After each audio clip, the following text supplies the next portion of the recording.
ഉരുൾപൊട്ടലിൽ ഉയിരെടുത്തുപോയ മനുഷ്യരുടെ നിലവിളികൾ കേൾക്കാൻ സംവിധാനം ശക്തമായി പ്രവർത്തിച്ചു എന്നതാണ് ഏറ്റവും പ്രധാനപ്പെട്ട കാര്യം. നൂറുദ്ദീൻ്റെ ഒരു വിളിയിലാണ് ആ ആഘാതത്തിൻ്റെ ശേഷി ഞങ്ങൾ തിരിച്ചറിഞ്ഞതും. നൂറുദ്ദീൻ നമുക്കൊപ്പം ഇപ്പോൾ ചേരുന്നുണ്ട് തത്സമയം. നൂറുദ്ദീൻ, ആ വിളി ഞാൻ ഒരിക്കലും മറക്കില്ല നൂറുദ്ദീൻ. കാരണം ഈ സംഭവം നടക്കുമ്പോൾ നൂറുദ്ദീൻ അടക്കമുള്ള മനുഷ്യർ ഈ മുണ്ടക്കൈ ഭാഗത്ത് കുടുങ്ങിക്കിടക്കുന്നതും അതിൻ്റെ വ്യാപ്തിയും പുറം ലോകത്തെ അറിയിച്ചത് നൂറുദ്ദീൻ അടക്കമുള്ളവരാണ്. ആ ഒരൊറ്റ കോളിലാണ് രക്ഷാപ്രവർത്തന സംഘം ആ ഭാഗത്തേക്ക് കുതിച്ചെത്തിയത്. മണിക്കൂറുകൾ നീണ്ടു അവരവിടെ എത്താനെങ്കിലും നിങ്ങളെ സുരക്ഷിതമായി അവർക്ക് താഴെ എത്തിക്കാൻ സാധിച്ചു. നൂറുദ്ദീൻ, എത്രമാത്രം ഭീകരമായിരുന്നു നൂറുദ്ദീൻ എന്നെ വിളിക്കുന്ന സമയത്ത് അവിടുത്തെ കാഴ്ചകൾ?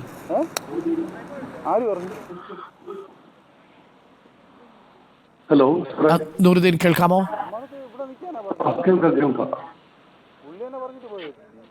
ഹലോ, കേൾക്കാം. കേൾക്കാം സാറേ. നൂറുദ്ദീൻ, എന്നോട് ആ കോള് വിളിക്കുന്ന സമയത്ത് ഞങ്ങളതിൻ്റെ ആ വ്യാപ്തി അത്രയും ഉണ്ടെന്ന് മനസ്സിലാക്കുന്നത്, രക്ഷാദൗത്യത്തിന് ആളുകൾ അവിടെ എത്താൻ അവരെ പ്രേരിപ്പിക്കുന്നത് നൂറുദ്ദീൻ്റെ ഒരൊറ്റ വിളിയാണ്. അക്ഷരാർത്ഥത്തിൽ നിസ്സഹായനായി പോയൊരവസ്ഥയായിരുന്നു അതെന്ന് മനസ്സിലാക്കുന്നു. നമ്മൾ ആ കൂടെ ഉണ്ടായിരുന്ന മുഴുവൻ ആളുകളെയും താഴെ എത്തിക്കാൻ സാധിച്ചില്ലേ നൂറുദ്ദീൻ? എല്ലാവരും ഇപ്പോൾ സുരക്ഷിതരല്ലേ? എല്ലാവരും എത്തിച്ചു സാറേ. ഒരാളില്ലാതെ എല്ലാവരും എത്തിച്ചിട്ടുണ്ട്. അവിടെ ജീവനായി നിന്ന എല്ലാവരും ആ ഒരൊറ്റ സാറ് ഇടപെടലും ഇടപെടലും കൂടെ ആയിട്ട് രക്ഷപ്പെട്ട് എല്ലാവരും ഇപ്പോൾ ക്യാമ്പിലെത്തിയിട്ടുണ്ട്. നൂറുദ്ദീൻ, അവരിൽ പലർക്കും വീട് പോയിട്ടുണ്ടാവുമല്ലേ? അവർക്ക് ഏറ്റവും പ്രിയപ്പെട്ടവരെ നഷ്ടപ്പെട്ടു പോയിട്ടുണ്ടാവും. ചിലർ ഒന്നോ രണ്ടോ ആളുകൾ മാത്രമേ ഒരു കുടുംബത്തിൽ അവശേഷിച്ചിട്ടുണ്ടാവുള്ളൂ അല്ലേ? അതെ, അത്രേ ഉള്ളൂ സാറേ. അതായത് ആരും ഇല്ലാത്തവരും ഉണ്ട്, പിന്നെ കുടുംബത്തിൽ ഒന്നോ രണ്ടോ ബാക്കിയായവരും ഉണ്ട്. വല്ലാത്തൊരവസ്ഥയിലാണ്. എന്തായാലും അവരൊക്കെ ഇപ്പോൾ സുരക്ഷിതരാണ്. ജീവനുള്ളവരൊക്കെ സുരക്ഷിതരാണ് സാറേ. നൂറുദ്ദീന്റെ കുടുംബവും സുരക്ഷിതരല്ലേ എല്ലാവരും?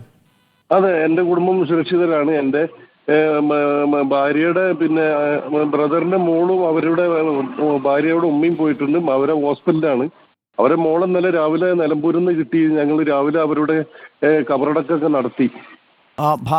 ബന്ധുവിന്റെ ഖബറടക്കം കഴിഞ്ഞു അല്ലേ? കഴിഞ്ഞു. ഇനി ആ ഭാഗത്ത് കണ്ടുകിട്ടാൻ ഒരുപാട് പേരുണ്ടാവില്ലേ? മുണ്ടക്കൈ ഭാഗത്ത് മിസ്സിംഗ് ആയവര്? മുണ്ടക്കൈ ഭാഗത്ത് കാണാനില്ലാത്തവര് ഇനി ഒരുപാടുണ്ട് സാറേ. അവര് എവിടെയാണ് എന്താണെന്ന് ഒരു ഐഡിയയും കിട്ടുന്നില്ല.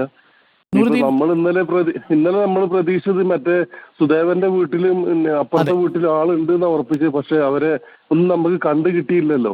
ഇല്ല, അവിടെ ഒരാളെ മാത്രമേ കിട്ടിയിട്ടുള്ളൂ, ബോഡി. മാത്രവുമല്ല, നാസറിന്റെ വീട്ടിൽ നിന്ന് റുബീന മാത്രമേ രക്ഷപ്പെട്ടിട്ടുള്ളൂ. അവിടെ 3 പേരുടെ ബോഡി കിട്ടിയിട്ടുണ്ട് നാസറിന്റെ വീട്ടിൽ നിന്ന്. അതെ, അവരുടെ സുദേവന്റെ അമ്മനെ കിട്ടിയിട്ടുള്ളൂ. ബാക്കി 4 പേരെ കിട്ടാനുണ്ട്. ഇന്നിപ്പോ തെരച്ചിൽ അങ്ങോട്ട് പോകും. തീർച്ചയായിട്ടും ആ തെരച്ചിൽ തുടരുകയും ചെയ്യും. നൂറുദ്ദീൻ, മറ്റൊരു പ്രധാനപ്പെട്ട ഇതുള്ളത്, ആ ഗ്രാമത്തിൽ ഞാൻ മനസ്സിലാക്കിയത് 100ഓളം വീടുകളാണ് ഉണ്ടായിരുന്നത് അല്ലേ? അതിലിനി 30 വീടുകളെ ഉള്ളൂ എന്നാണ് പറയുന്നത്. 180 വീടുണ്ടായിരുന്നു സാർ അവിടെ. 180. ഇപ്പോൾ അവശേഷിക്കുന്നത് ഒരു പക്ഷേ 60-70 വീടുകൾ മാത്രമായിരിക്കും അല്ലേ? അതെ, ഒരു 60 വീടില്ല, ഒരു 10-40 വീടേ ഉള്ളൂ ഇപ്പൊ ഞങ്ങൾ ഇന്നലെ ശ്രദ്ധിച്ചപ്പോ. ഓക്കെ നൂറുദ്ദീൻ, തുടരണം. അവർക്ക് ആശ്വാസമായിട്ട് തുടരണം. പലരുടെയും മാനസികാവസ്ഥ വളരെ ഉലഞ്ഞു നിൽക്കുന്ന അവസ്ഥയാണെന്ന് ഫീൽഡിൽ നിന്ന് റിപ്പോർട്ടുണ്ട്. നൂറുദ്ദീനെ പോലെയുള്ളവർ അവരെ ചേർത്ത് പിടിക്കുക.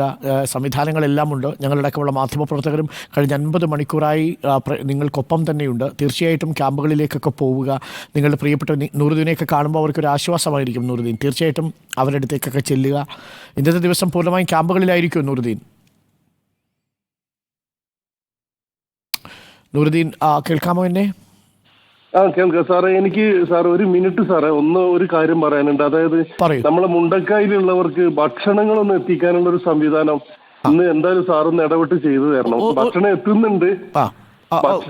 എത്തുന്നുണ്ട്, പക്ഷെ ഇന്നലെ കുറച്ച് ആളുകൾ വളരെ കഷ്ടപ്പെട്ടിട്ടുണ്ട് മുണ്ടക്കായി ഭാഗത്തുള്ളവർ. ശരി, ഒരു നിമിഷം തുടരണം. ഒന്ന് മിനിസ്റ്ററെ വിളിക്കണം, കെ രാജൻ മിനിസ്റ്ററെ ഒന്ന് വിളിക്കണം. നമുക്ക് മിനിസ്റ്റർ ഇപ്പോൾ നമ്മളോടൊപ്പം ചേരാമെന്ന് പറഞ്ഞിട്ടുണ്ട്. നൂറുദ്ദീൻ പറഞ്ഞ ഈ വിഷയമായിരിക്കും ആദ്യം നമ്മൾ മിനിസ്റ്ററോട് പറയുക. അവിടെ ഏകദേശം എത്ര പേർക്കുള്ള ഭക്ഷണം എത്തിക്കേണ്ടി വരുമെന്ന് അറിയാമോ നൂറുദ്ദീൻ? അവർക്ക് ആ ഭാഗത്തേക്ക് എന്തായാലും ഒരു 1500-2000 ആൾക്കുള്ള ഭക്ഷണം എത്തിക്കണം. പാലത്തിന്റെ അക്കരക്ക് രക്ഷാപ്രവർത്തകരും അവിടെ ഇപ്പോൾ കുടുങ്ങി താമസിക്കുന്നവരുമായിട്ടുള്ളവർക്കല്ലേ? അതെ. 1500ഓളം പേർക്കുള്ള ഭക്ഷണം മുണ്ടക്കൈ ഗ്രാമത്തിലേക്ക് എത്തിക്കണം. ഇന്നലെ അവിടെ അത്രയും കഷ്ടപ്പെട്ടിട്ടുണ്ട് ആളുകൾ. അതുകൊണ്ടാണ്, അവർക്ക് മനസ്സിലായി. അവർക്കുള്ള വസ്ത്രങ്ങളും മറ്റ് അത്യാവശ്യ സാധനങ്ങളും അവിടെ ഉണ്ടോ ഈ മുണ്ടക്കൈ? അല്ല, വസ്ത്രങ്ങൾ ഉണ്ട്, സാധനങ്ങളൊക്കെ ഉണ്ട്. പക്ഷെ നമുക്ക് വേണ്ടത് കുറച്ച് അവർക്ക് കുറച്ച് വിശക്കുന്നതിന് കഴിക്കാനുള്ള ഭക്ഷണം, കുറച്ച് വെള്ളമാണ് എത്തേണ്ടത്. ഇത് രണ്ടും നമുക്ക് ഉടനടി തന്നെ അവിടെ എത്തിക്കാൻ സാധിക്കും. ഞങ്ങൾ ഉടൻ തന്നെ മിനിസ്റ്ററെ ബന്ധപ്പെട്ടിട്ട് ആദ്യം തന്നെ നമ്മൾ പ്രാഥമികമായിട്ട് അവർക്കുള്ള ഭക്ഷണം എത്തിക്കാം. ഇന്ന് രാവിലെയും ഉച്ചയ്ക്കുമായിട്ട് 2 നേരവും 1500 പേർക്കുള്ള ഭക്ഷണം നമുക്ക് എത്തിക്കാം. കേട്ടോ നൂറുദ്ദീൻ, അല്പസമയത്തിൽ തീരുമാനം. Thank you Nooruddin, thank you. നൂറുദ്ദീൻ്റെ ഉള്ളിലേക്കുന്ന വിളിയിലാണ് ഈ വ്യാപ്തി ഇത്രത്തോളം മുണ്ടകയിലുണ്ടെന്ന് പറഞ്ഞത്. ഇപ്പോൾ TV പ്രസാദ് ഉണ്ട്, മിനിസ്റ്ററെ ഒന്ന് നമുക്ക് കണക്ട് ചെയ്യണം. വളരെ പ്രധാനപ്പെട്ട ഒരു ആവശ്യമാണ് നൂറുദ്ദീൻ മുന്നോട്ട് വെച്ചിരിക്കുന്നത്. തീർച്ചയായും മിനിസ്റ്ററുടെ കേൾക്കും. അതിനുള്ള സംവിധാനവും തയ്യാറെടുപ്പുകളും നടക്കുന്നു. കാരണം പലപ്പോഴും ഈ താഴെയുള്ള ക്യാമ്പുകളിലാണ് നമ്മുടെ ശ്രദ്ധ കൂടുതലുള്ളത്. ധാരാളം മനുഷ്യർ ക്യാമ്പിലുണ്ടല്ലോ. അതേസമയം 1000-ഓളം ആളുകൾ, രക്ഷാപ്രവർത്തകരും ഒപ്പം മുണ്ടകയിൽ കുടുങ്ങിക്കിടക്കുന്ന മനുഷ്യരുമായി കുറേയധികം മനുഷ്യരുണ്ട്. ഇനി അവിടെ 10-40 വീടുകൾ മാത്രമേ അവശേഷിച്ചിട്ടുള്ളൂ എന്നാണ് മനസ്സിലാക്കുന്നത്. അവിടെയുള്ള മനുഷ്യർക്ക് വേണ്ടിയിട്ടുള്ള ഭക്ഷണം മുണ്ടക്കൈ ഭാഗത്തേക്ക് എത്തിക്കണം. മിനിസ്റ്റർ കേൾക്കുന്നുണ്ടാവും ഒരു പക്ഷേ. നമുക്ക് മിനിസ്റ്ററെ ടെലിയിൽ കണക്ട് ചെയ്യാവുന്നതാണ്. ഒന്ന് മിനിസ്റ്ററോട് നമുക്ക് ബന്ധപ്പെടാം. ശ്രീ മുഹമ്മദ് റിയാസും അവിടെയുണ്ട് എന്നാണ് മനസ്സിലാക്കുന്നത്.